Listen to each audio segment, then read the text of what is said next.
Nous sommes vraiment bénis par la présence de notre Dieu. Vous vous sentez bien? Nous nous apprêtons maintenant à manger la parole du Seigneur.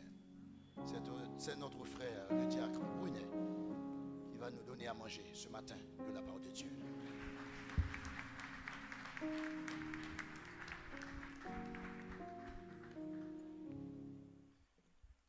Il est incomparable. La vie ne nous appartient pas.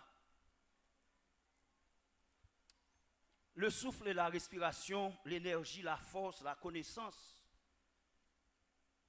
ne sont pas notre propriété privée. Tout ça appartient à Dieu et à Dieu seul. Et si vous avez ce matin la vie, la respiration, le mouvement et l'être, dites avec moi, béni soit l'Éternel. Béni soit l'Éternel. Alléluia, merci Seigneur.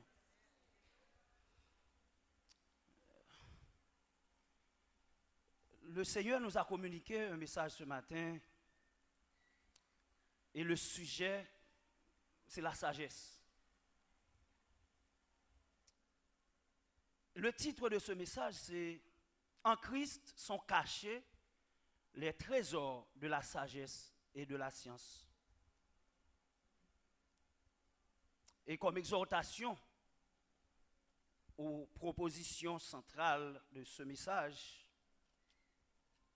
c'est « Soyons sages de la sagesse de Dieu et non de la sagesse du monde ».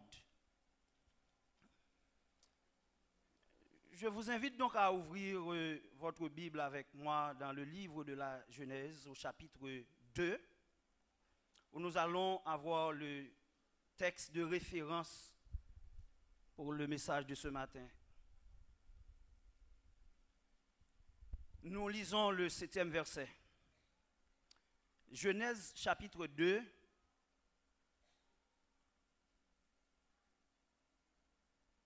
Genèse le chapitre 2. Genèse le chapitre 3, je m'excuse. Nous lisons le 7e verset. Et si vous avez trouvé, moi je vais lire pour vous. Les yeux de l'un et de l'autre s'ouvrirent. Ils connurent qu'ils étaient nus et ayant cousu des feuilles de figuier, ils s'en firent des ceintures. La partie de ce texte qui nous intéresse ce matin, selon ce que Dieu nous a communiqué comme message, c'est la première partie, qui dit que les yeux de l'un et de l'autre s'ouvrirent. Je dois vous dire que cette expression, les yeux de l'un et de l'autre s'ouvrir, n'est pas une expression grammaticale, ni littérale. Car Adam et Ève n'étaient pas aveugles dans le jardin d'Éden. Ce qui s'est passé en ce jour-là va produire un profond bouleversement, un profond changement dans la création de Dieu, particulièrement à travers l'homme et dans ses relations avec Dieu. Les théologiens disent que à partir de cette action qui s'était produite en Éden, l'homme va changer de dispensation. Et théologiquement, la dispensation se définit comme une sorte d'administration. L'homme va passer de la dispensation d'innocence ou de l'innocence à la dispensation de la conscience. Donc c'est un changement, non seulement dans le statut même de l'homme, mais aussi dans ses relations avec Dieu, dans la façon dont Dieu va administrer désormais cette création.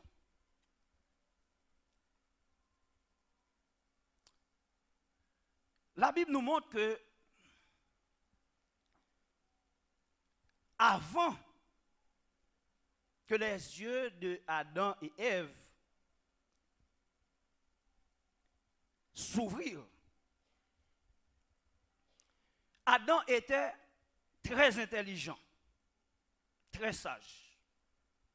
Adam possédait un savoir, une connaissance, une sagesse extraordinaire.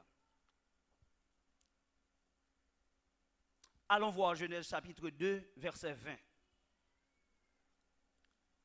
Pour constater combien Adam était intelligent.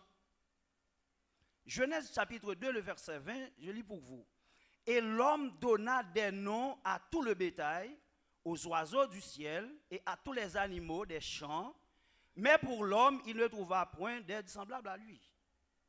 Imaginez le nombre d'animaux, de bétail, des champs et d'oiseaux du ciel. Dieu a amené tous ces animaux à Adam pour voir comment Adam va les nommer. Et il a donné un nom à chaque oiseau, à chaque animal, à chaque espèce de la terre. N'est-il pas intelligent? Le deuxième constat qui nous montre que Adam était vraiment intelligent, c'est le verset 23. Dans le verset 23, nous lisons, et l'homme dit, voici cette fois celle qui est os de mes os et chair de ma chair. On l'appellera femme parce qu'elle a été prise de moi. Elle a été prise de l'homme, donc de moi, Adam. Mais la Bible nous dit que Dieu avait fait endormir profondément à Adam. Mais comment a-t-il pu reconnaître que c'était un os de ses os, de la chair, de sa chair à lui? C'est parce que Adam possédait cette sagesse divine qu'il a pu réaliser cette révélation. Il n'était pas aveugle. Il était très intelligent, mais sauf qu'il était innocent. Il était innocent. Et nous allons voir que dans le verset 25, l'état d'innocence d'Adam et Ève. Le verset 25 du chapitre 2, nous lisons, l'homme et sa femme étaient tous deux nus et ils n'en avaient point honte. Quand le Seigneur m'a communiqué ce message, je regardais les enfants d'aujourd'hui. Les enfants, quand ils sont à l'âge d'1 an ou 2 ans, ils peuvent rester nus. Mais dès que leur conscience de cet environnement commence à s'ouvrir, eh bien, qu'est-ce qu'ils font? Ils commencent à se refermer. Ils commencent à se cacher. Ils reconnaissent leur nudité.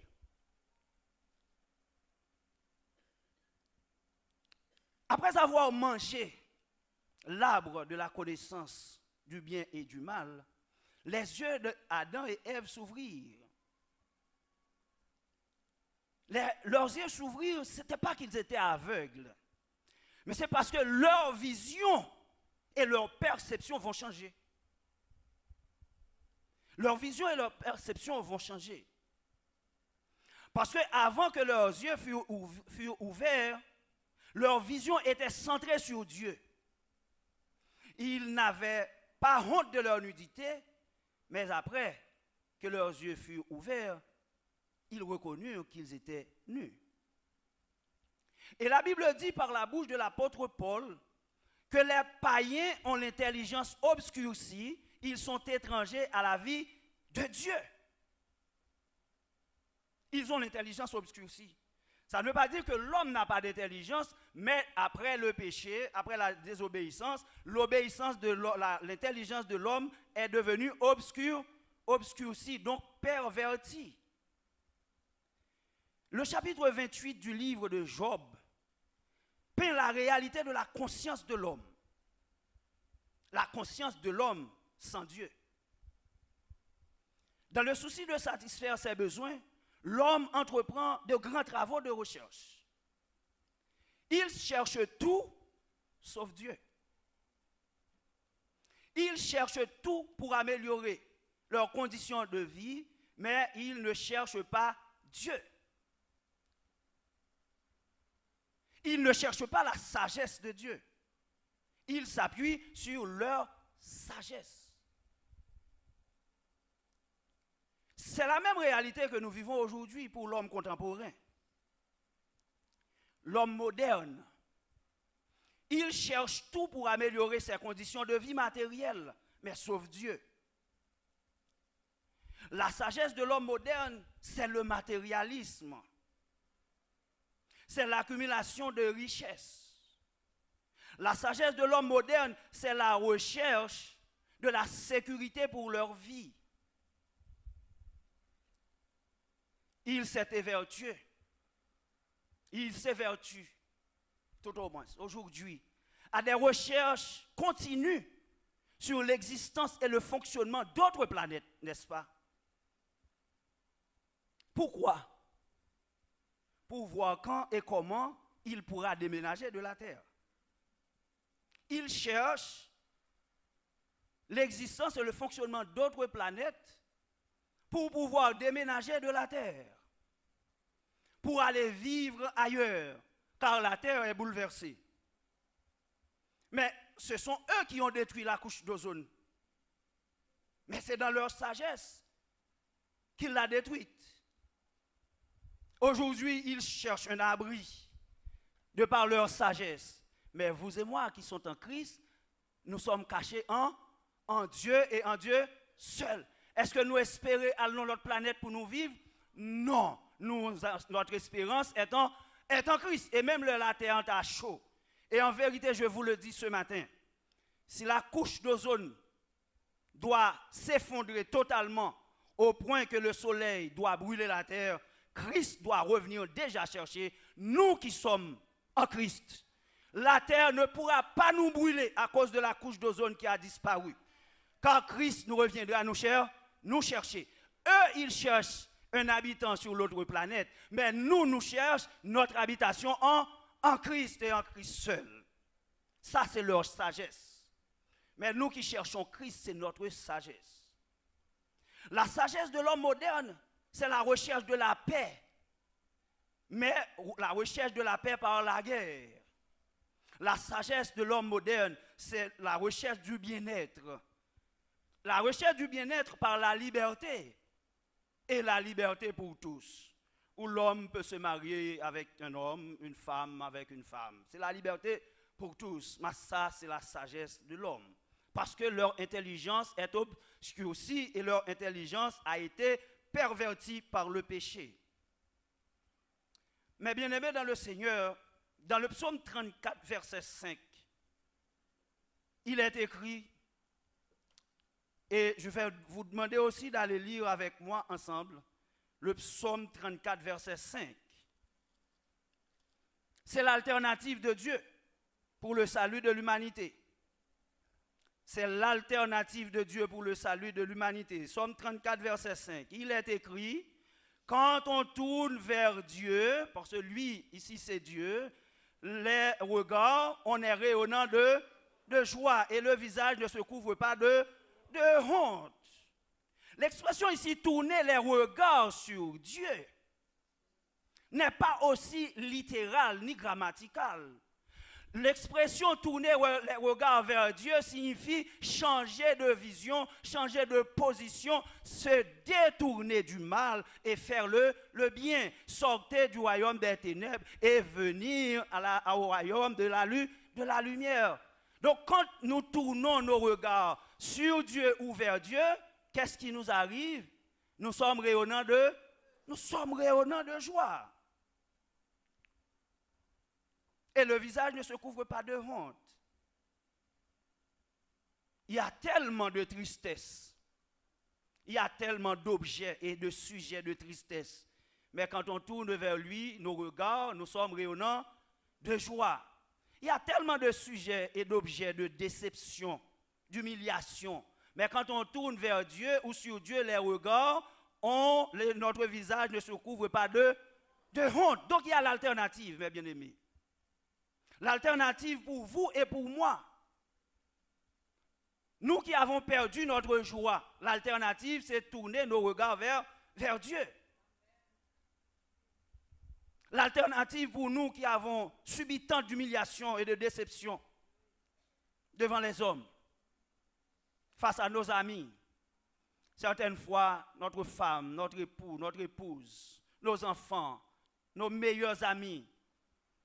Mais quand on tourne sur Dieu le regard, on est rayonnant de joie et notre visage ne se couvre pas de honte. La Bible écrit dans Jacques chapitre 4 verset 3, vous demandez et vous ne recevez pas, parce que vous demandez mal, dans le but de satisfaire vos passions. Mais pourquoi vous et moi, nous nous acharnons à demander des choses que nous n'avons jamais obtenues? Mais c'est parce que quand nous demandons pour satisfaire nos passions, pour satisfaire nos désirs, ces demandes ne sont pas approuvées. Et si ces demandes ne sont pas approuvées, ça veut dire que ces demandes ne rentrent pas dans le plan de Dieu.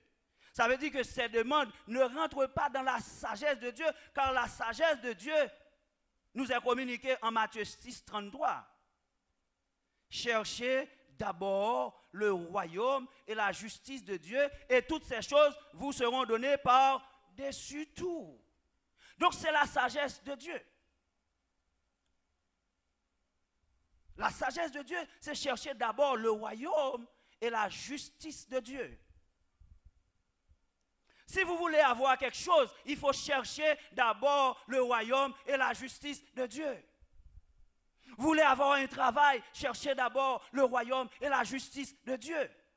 Vous qui êtes jeune, vous voulez avoir un mari ou une épouse fidèle, cherchez d'abord le royaume et la justice de Dieu. Pasteur dit que c'est 10% l'église là qui baille 10 000 offrandes, pas vrai? Donc c'est 10% seulement qui ont accepté d'entrer dans cette sagesse. Qui dit que cherchez d'abord le royaume et la justice de Dieu. Si vous faites de l'Éternel terre délice, il te donnera ce que ton cœur désire. Mais bien aimé, les bénédictions de Dieu sont toujours conditionnelles. Ils sont toujours conditionnels. Si vous le faites, si vous faites ceci, vous obtenez cela. Cherchez d'abord le royaume et la justice de Dieu, vous obtiendrez tout ce que vous demandez. Si vous faites de l'Éternel terre délice, votre cœur sera là, satisfait. Mais il faut rentrer dans cette sagesse. Vendredi matin, j'ai fait une expérience pendant que j'étais en train de recevoir du Saint-Esprit ce texte, le contenu de ce message, et qui m'a permis de faire cette illustration ce matin. Je me suis rendu à un magasin pour acheter quelque chose, et quand je suis arrivé, la porte du magasin était fermée, il était autour de 8h30. Il y avait au moins une douzaine de personnes qui attendaient. Qu'est-ce qui arrivait? Ce magasin est dirigé par un groupe de chrétiens. Et ils font chaque matin la dévotion avant d'ouvrir les portes de ce magasin. Et il y avait plein de clients qui attendaient. Et il y avait un homme muni de la sagesse de l'homme qui dit, ah, on ça fait qui de nous camper tout camper ça là? Et parce que vous n'avez pas l'autre mon qui a target, vous n'avez pas de concurrence. Si vous avez une concurrence, vous avez fait une minute de prière parce que vous connaissez nous aller. Ou combien de temps vous fait nous faire 15 minutes après temps. Et puis, je me regarde, je me dis, Dieu est Dieu. Je me dis, même nous, tous qui allons là, nous qui là, nous déplacer, nous aller, Dieu enverra des clients pour ce magasin. Dieu enverra des clients pour ce magasin. C'est la sagesse de Dieu. Ils ont cherché d'abord le royaume et la justice de Dieu pour cette journée de vente. Et en vérité, leur profit sera grand. Car leur sagesse n'est pas bâtie sur la sagesse du monde, mais leur sagesse est bâtie sur la sagesse de Dieu qui dit chercher d'abord le royaume et la justice de Dieu. Commencez votre journée toujours par une dévotion. Que vous soyez au bureau, que vous soyez dans la rue, que vous soyez à l'école, d'où que vous soyez. Commencez la journée par la dévotion et votre journée sera bénie. Moi, je vais prendre l'habitude de le faire aussi parce que Dieu m'a communiqué ce message. Pour moi d'abord et pour vous ensuite. La Bible a fait le portrait d'un homme qui avaient la crainte de Dieu. Car il est écrit, la crainte de l'Éternel est le commencement de la sagesse. Ça veut dire quoi? Si vous voulez avoir la crainte de l'Éternel, si vous avez la crainte de l'Éternel, vous êtes au pied de la sagesse. Ce portrait nous communique la vie d'un homme qui avait la crainte de Dieu, donc qui était sage. Ce homme, c'est Daniel. Et je vous invite à lire avec moi Daniel chapitre 1. Quelques versets de Daniel chapitre 1.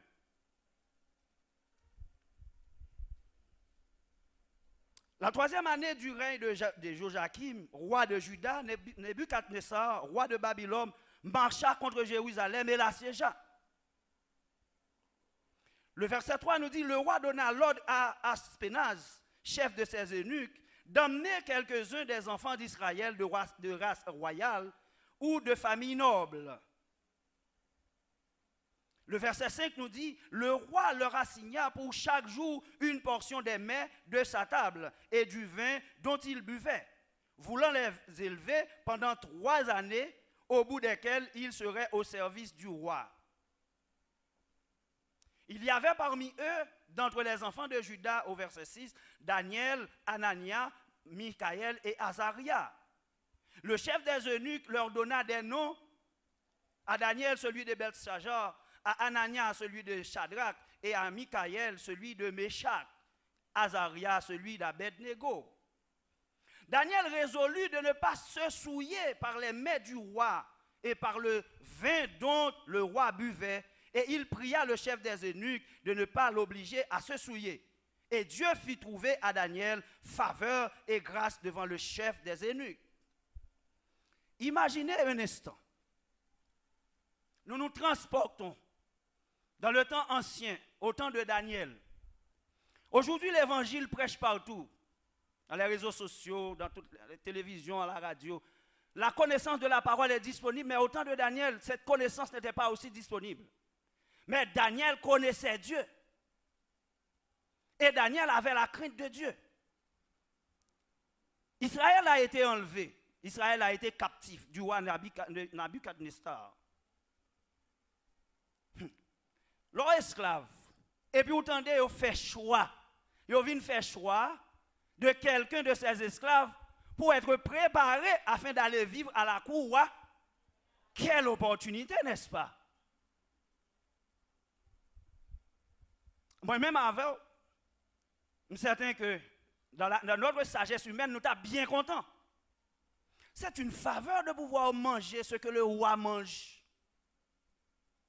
Mais Daniel a résolu en son cœur de ne pas manger ce que le roi mange, de ne pas boire ce que le roi boit, parce qu'il ne veut pas se souiller. Qu'est-ce que Dieu a fait? Comme première bénédiction, Dieu a fait grâce à Daniel, de sorte que le chef a accepté que Daniel ne mange pas et ne boive pas ce que le roi avait demandé. Et nous allons voir qu'au verset 15, au bout de 10 jours, ils avaient meilleur visage et plus d'embonpoint que tous les jeunes gens qui mangeaient les mets du roi. Mais bien aimé, il y a des décisions. Le roi prend ou quand vous êtes fou. Selon la sagesse de l'homme, vous êtes comme un fou. Les gens doivent paraître beaux. Ils doivent paraître physiquement attirants. Parce qu'à la cour royale, il faut avoir l'attrait d'un homme. Et c'est pourquoi le roi avait ordonné qu'est-ce qu'on doit donner à ces gens à manger. Mais Daniel et ses compagnons avaient résolu, pour ne pas se souiller, de manger quoi? Les légumes et de l'eau. Et quand l'épreuve, l'examen va avoir lieu, eh bien ces gens, ils étaient mieux préparés. Car c'est Dieu qui les avait préparés. Ils ne s'appuyaient pas sur leur sagesse, mais la sagesse de Dieu. Au verset 17, nous lisons, Dieu accorda à ces 4 jeunes gens de la science, de l'intelligence dans toutes les lettres et de la sagesse. Et Daniel expliquait toutes les visions et tous les songes. Alléluia. Daniel était devenu plus intelligent qu'avant. Il interprétait tous les songes et toutes les visions. Vous savez quelque chose? Quand vous et moi, nous voulons décider, nous sommes toujours dans l'ambiguïté, dans l'embarras de choix. Pourquoi? Parce que nous sommes limités dans notre connaissance, dans notre intelligence, dans notre savoir. Mais si nous aurions pu avoir cette intelligence d'interpréter l'avenir, d'interpréter les songes et les visions, en vérité, à chaque fois que nous posons une action, à chaque fois que nous déployons un projet, ce projet allait réussir. Il n'y a pas de tâtonnement en Dieu. Il n'y a pas de chance en Dieu. Car la promesse de Dieu est certaine et véritable. Car tout ce qu'il dit réussit. Et tout ce qu'il dit s'accomplit comme promesse. Car il est Dieu. Et à la fin de l'histoire, le verset 19 et 20, le roi s'entretint avec eux. Et parmi tous ces jeunes gens, il n'en trouva aucun comme Daniel, Anania, Michaël et Azaria. Ils furent donc admis au service du... Alléluia. Ils sont admis au service du roi, non pas par leur sagesse. Ils n'ont pas été en compétition avec les autres. Ne soyez pas en compétition avec les autres. Je ne peux pas être en compétition avec les autres parce que Christ avec moi, je suis en majorité. Si je suis en compétition, c'est pour mon salut. Je cours pour mon salut et je vais y arriver car ce n'est pas moi qui vais y arriver, mais c'est le Saint-Esprit en moi qui me permettra d'y arriver. Donc je suis en compétition avec personne. Moi je ne vois pas les autres. Quand je travaille pour Dieu, quand je vis ma vie, je ne vois personne car je ne suis pas en compétition car Dieu m'a dit que je suis la tête et non la... Mais si je suis la tête, je ne suis pas en compétition avec personne. Mais pour ne pas être en compétition avec les autres, il faut appliquer la sagesse de Dieu qui dit que cherchez d'abord le royaume et la justice. Et la justice, si vous ne le faites pas, vous êtes en compétition et vous allez perdre. Vous allez perdre. Parce que le texte de ce matin l'avait dit, en Romains. Si vous faites quelque chose et vous n'avez pas la conviction de ce que vous faites, vous péchez. Vous péchez. Il faut avoir la conviction que ce que vous faites cadre avec la Bible. Et ce que vous faites, si ce que vous faites cadre avec la Bible, en vérité, la Bible dit que tout ce qu'il fait lui réussit. Tout ce qu'il fait, il n'a pas d'exception. Daniel a réussi totalement. Et le verset 20 nous dit, sur tous les objets qui réclamaient de la sagesse et de l'intelligence et sur lesquels le roi les interrogeait, il les trouvait 10 fois supérieurs à tous les magiciens et astrologues qui étaient dans tout son royaume. Et je déclare au nom de Jésus-Christ, pour tous ceux qui appliquent cette sagesse, ils ont ce matin une intelligence supérieure qui va être déployée. Dans votre bureau, dans votre travail, à l'école, il y a des jeunes très probablement qui vont composer là. Ils vont subir des examens pour pouvoir entrer à l'université. Choisissez d'abord le royaume et la justice de Dieu. Vous n'êtes pas en compétition. Si l'université doit choisir 10, vous serez parmi les 10. Comme Daniel a été admis. Mais il faut que vous ne souillez pas. Daniel avait accepté de perdre. Je vous dis sincèrement que certaines fois, si vous ne voulez pas perdre, vous allez perdre à jamais. Si vous ne voulez pas perdre, vous allez perdre à jamais. Si vous aimez trop votre vie, vous allez la perdre. C'est Christ qui l'a dit. Si vous aimez la vie, eh bien vous allez la perdre. Mais si vous acceptez de donner votre vie à Christ, eh bien vous allez gagner cette vie. Quand le roi avait ordonné ceux que doivent manger, ceux qui étaient dans cette compétition, mais ce n'était pas facile pour Daniel et ses compagnons de choisir de ne pas manger. Il avait même choisi ou bien la prison ou bien la fournaise à cette époque. Parce que si le roi savait, la sentence aurait été la fournaise, au pire des cas, et au mieux des cas, la prison. Ils n'avaient pas peur de perdre, même jusqu'à perdre leur vie. Et c'est pourquoi ils ont été admis, et c'est pourquoi ils avaient obtenu cette intelligence 10 fois supérieure par rapport à l'intelligence des autres. Ainsi fut Daniel jusqu'à la première année du roi de Cyrus. Mais bien aimés, la sagesse de Dieu, aujourd'hui, existe encore. Et cette sagesse existe depuis plus de 2000 ans. Cette sagesse, c'est Christ. Cette sagesse, c'est Christ, car il est écrit dans Colossiens chapitre 2, versets 2 et 3. On va lire ensemble pour voir que cette sagesse, c'est Christ. Je profite pour inviter ceux-là qui ne sont pas en Christ et qui cherchent la réussite, qui cherchent la victoire, qui cherchent le succès. Donnez-vous à Christ et vous serez gagnants comme Daniel. Car Christ est la source de la sagesse. Il est écrit en Colossiens chapitre 2, versets 3 et 4. Versets 2 et 3, excusez-moi. Colossiens 2, 2 et 3.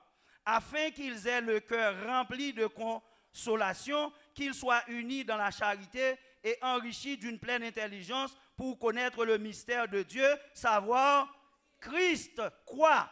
Mystère dans lequel sont cachés tous les trésors de la sagesse et de la... À savoir Christ, mystère dans lequel sont cachés tous les trésors de la sagesse et de l'intelligence. Si vous voulez la sagesse de Dieu, qu'est-ce qu'il faut faire? Il faut choisir Christ. Si vous voulez être plus intelligent, il faut pénétrer plus profondément en Christ. Si vous voulez avoir cette sagesse qui vous fait réussir, il faut vous accrocher à Christ et à Christ seul, car il est la source de tous les trésors de la sagesse et de la science. En lui et en lui seul. En lui et en lui seul. Abandonnons donc la sagesse de ce monde. Recherchons la sagesse de Dieu et nous réussirons toujours. Vous qui résistez encore à l'appel du Seigneur parce que dans votre sagesse, vous dites que vous aurez le temps, mais sachez que le temps ne vous appartient pas. Et le Saint-Esprit m'a communiqué ce matin pour vous dire que si nous avons la vie ne nous appartient pas. Si nous avons la respiration et le souffle et la respiration ne nous appartiennent pas. Ce n'est pas notre propriété privée. Dieu peut demander à l'instant même le souffle de vie à qui il veut. Ne sortez pas. Ne prenez pas cette chance. Parce que tant que vous ne soyez pas en Christ, vous tâtonnez, c'est sous chance souillée. Mais ne résistez pas à l'appel du Seigneur. Et vous qui êtes en Christ et qui vivez selon l'approche de ce monde, vivez la vie. Aujourd'hui, 2 jours, c'est la vie. Vous comprenez? La sagesse de ce monde, c'est accumuler. Vous comprenez? Vous ne voulez pas donner parce que ce que vous possédez, ça ne suffit pas. C'est la sagesse du monde. Rappelez-vous de la veuve de Sarepta. Il n'avait rien sauf un tout petit peu de farine, un tout petit peu d'huile. Qu'est-ce qu'il a fait? Il avait donné à l'homme de Dieu.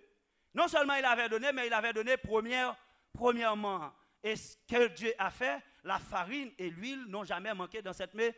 Et je déclare, si vous obéissez à la parole de Dieu ce matin, votre réussite est garantie. Que Dieu vous bénisse.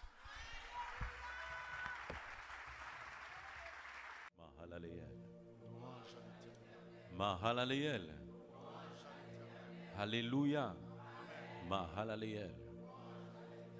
Proclamons notre bénédiction. Que le Dieu de paix nous sanctifie lui-même tout entier et que tout notre être, l'esprit, l'âme et le corps soient conservés irrépréhensibles lors de l'avènement de notre Seigneur et Sauveur Jésus-Christ, à qui soit le règne, la puissance, la majesté, la souveraineté, la domination et la gloire au siècle des siècles. Amen. Bon dimanche dans le Seigneur et à plus tard pour notre étude biblique.